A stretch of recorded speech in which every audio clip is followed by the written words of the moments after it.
panguva ino mastreets muri kupisa paunyatsokuonekwa kunzi aiwa Blessed Geza ndiye anyatsokonzeresa the turning point munyika yeZimbabwe. Everyone, vanhu vese munyika yeZimbabwe vaitya kuataka vakomana ve the ruling party pamwechete nemutungamiri wenyika yeZimbabwe. Nhau panapa Blessed Geza akuonekwa se champion, munhu ari kuonekwa kunzi aiwa akubringa back our freedom munyika yeZimbabwe. Ndoti wasubscribe like on the bell icon.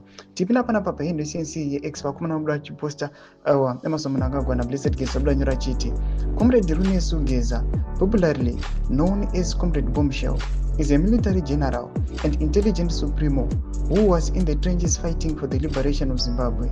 He is the only man who has come to public to question why crocodile is personalizing Zimbabwe.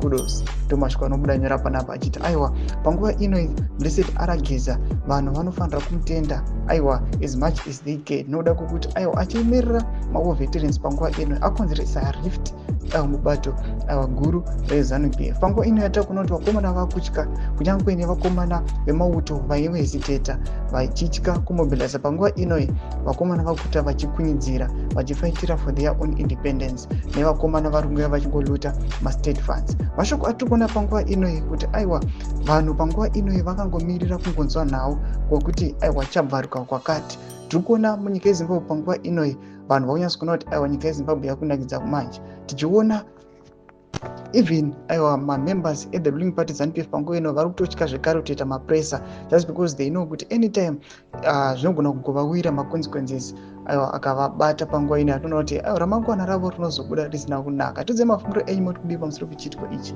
Penda comment section medu tudze mafungiro enyu. So subscribe or like, turn on the bell icon.